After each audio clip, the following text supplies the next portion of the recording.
Today we will discuss about the tracing of the peritoneum, particularly horizontal tracing below to the transverse colon. Here we have already removed all the layers of the anti-abdominal wall. We have removed the skin. This is the external internal oblique and transverse abdominis. All these muscles we have already removed, and here you can see this is the fold of the peritoneum, and mainly here you can see there are three fold. You can visualize. This is the midline fold. It may be transparent, I think so. You can see this.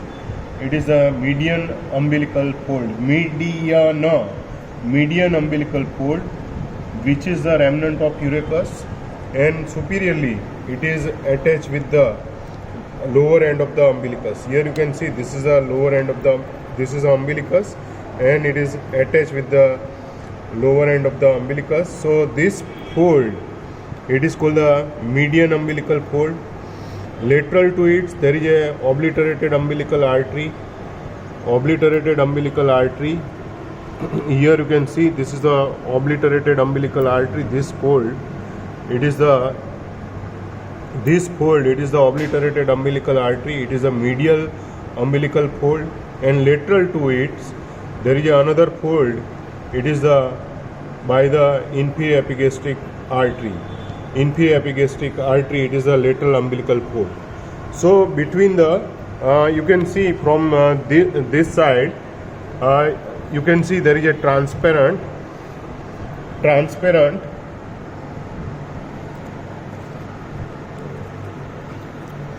the fold which is lies midline into the midline. This fold, it is a lower attached to the apex of the urinary bladder. It is a median umbilical fold. Lateral to it, this is the fold by the umbilical obliterated umbilical artery. It is a medial umbilical fold, and lateral to it there is another fold. Here you can see this is the fold which is by the inferior epigastric artery. This is the inferior epigastric artery. It is the lateral umbilical fold. So basically three fold. Median umbilical fold, it is a remnant of urachus. Medial, this is the medial umbilical fold. It is a remnant of the umbilical artery. It is a median umbilical fold. It is a remnant of the urachus. Medial umbilical fold, it is a obliterated umbilical artery, and lateral fold, it is by the inferior epigastric artery. Between the median umbilical fold and medial umbilical fold, median and medial, this fossa, it is called the supravesical fossa. Between the medial umbilical ligament or fold and lateral umbilical lateral fold, in between there is a fossa. It is called the medial inguinal fossa, and lateral to the medial lateral inguinal fold, it is called the lateral inguinal fossa. So now the tracing below to this peritoneum, this is the parietal peritoneum, which is inner side of the anti-abdominal wall. Now this parietal peritoneum goes into the posterior abdominal wall, into the right paracolic gutter. This is the right side paracolic gutter, and then this peritoneum, which is reflected as a visceral peritoneum over the ascending colon and cecum. Then it comes into the paramedian line. It covers to the this is the, here on the lower side there is a psoas major, and it crosses the psoas major, second part of the duodenum. Here you can see this is a second part of the duodenum, and there is a ureter also which crosses I will show you by reflecting the ascending colon. These are the muscles. It is the psoas major and also ureter. This is the ureter, you can see here, and this structure which is crossed by the peritoneum, and then it makes the right layer of the mesentery. Then this is the right layer of the mesentery. It completely covers to the small intestine, mainly the jejunum and ileum.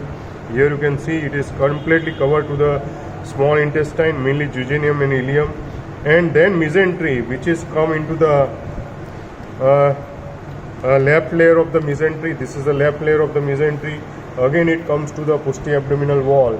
Again it comes to the posterior abdominal wall, and it covers to the abdominal aorta and inferior vena cava. Then it on the opposite side of the psoas major and left side of the psoas major and left ureter, and then it goes to the posterior abdominal wall. Then again it covers to the descending colon, and then left paracolic gutter. Here this is the left paracolic gutter. This is the left paracolic gutter, and then again it comes to the inner side of the anti-abdominal wall. This is the peritoneum. So again it is a parietal peritoneum. Again it comes into the anti-abdominal wall, and it is covered inside the inner layer of the parietal peritoneum on the opposite side. So this is the tracing below to the transverse colon. We have started from over the body. We have started. This is a median umbilical fold. Median, it is the remnant of urachus. Then it is the this is the median umbilical fold. It is a remnant of the urachus. This is the medial umbilical fold. It is the obliterated umbilical artery. This is the lateral umbilical fold. It is the inferior epigastric artery. So between the median and medial umbilical fold, it is the supravesical fossa. This is the supravesical fossa. Between the median and lateral umbilical fold, it is called the medial inguinal fossa, and lateral to it there is a lateral inguinal fossa. Then the peritoneum, parietal peritoneum, goes on the lateral inner side of the lateral abdominal wall, and it makes the this is the ascending colon, so it is the right side, and then it makes the right paracolic gutter. Then the peritoneum overs the anterior surface of the ascending colon, and here there is a psoas major and the ureter which is passes behind to this peritoneum. Then it reflects as a right layer of the mesentery. This is the right layer of the mesentery. It complete covering to the intestine, jejunum and ileum, and then it becomes become the left layer of the mesentery. It covers to the aorta and inferior vena cava. Then it goes on the left side, and it covers to the left ureter and left psoas major. Then it makes the covering to the descending colon, and it makes the left paracolic gutter, and then it goes to the parietal peritoneum, which is reflected inner side of the anti-abdominal wall, and it completes the transverse tracing up to the below to the transverse colon. So it is the horizontal tracing which is completed below to the transverse colon.